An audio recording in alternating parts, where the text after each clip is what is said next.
Clima y la arquitectura. En este tema se abordarán casos acerca del vínculo que tiene el clima directamente con nuestra carrera arquitectura. La palabra clima viene de periodos de tiempo que básicamente se unifican para entender el comportamiento de varios elementos entre sí: el tiempo, el clima, el viento, la precipitación y otros más. Hay diferentes clasificaciones de clima. Está el clima tropical, el clima seco, el clima moderado, el clima continental, el clima polar y el de tierras altas. Cada uno de ellos se puede clasificar aún más. Hay clima tropical húmedo seco o clima tropical seco. Entonces, de cada uno de ellos podemos subdividir varios tipos de clima. Depende de la altitud, latitud, topografía, respecto a la ubicación del mar y otros elementos condicionantes que inciden en el clima de esa área. Por ejemplo, aquí tenemos climas cálidos, calurosos, como es el tropical húmedo y el tropical húmedo seco. Se observa ahí cuáles son sus diferencias. Debes de leer esa información, ver que en el superior, en el húmedo, hay temperaturas que varían, mientras en el húmedo seco se mantienen las temperaturas moderadas. Los dos son de clima caluroso. El clima seco es bastante árido o puede ser semiárido, es decir, áreas muy calientes pero con inviernos muy frescos, y el semiárido con clima caluroso. El clima moderado ya podría ser un clima mediterráneo o subtropical húmedo, donde las regiones están más templadas, más frescas, hay inviernos consistentes y hay precipitaciones o lluvias.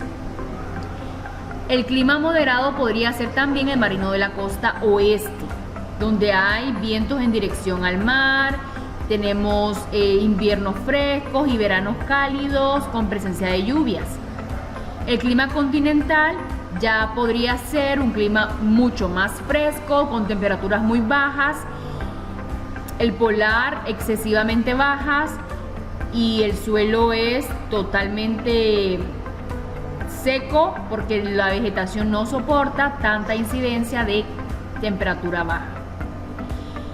Clima de tierras altas, sí, temperatura baja, pero que mantienen una identidad de cambios climáticos rápidos en algunas temporadas. Para cada una de esas climas existen soluciones arquitectónicas, es decir, que el hombre crea las necesidades que están existentes en ese sitio. Él crea estrategias urbanas para las ciudades, para que la ciudad sea más fresca, y crea estrategias y técnicas, formas para que el edificio se diseñe de forma que soporte los climas que ofrece el sitio. Por ejemplo, acá tenemos el clima cálido seco.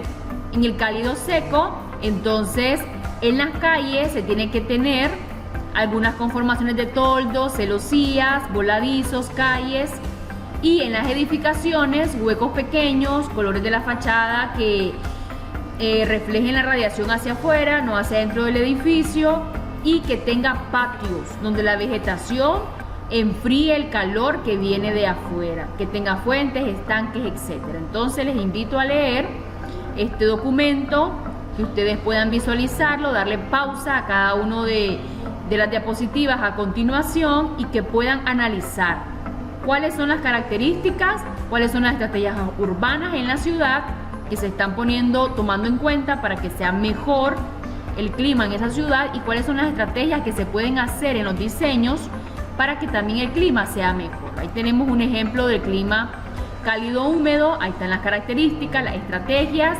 Clima templado, sus características, sus estrategias en los edificios. El clima frío, con sus estrategias y características, y cuáles pueden ser sus variantes arquitectónicas y sus diseños. Te invito a poder analizar cada uno de ellos.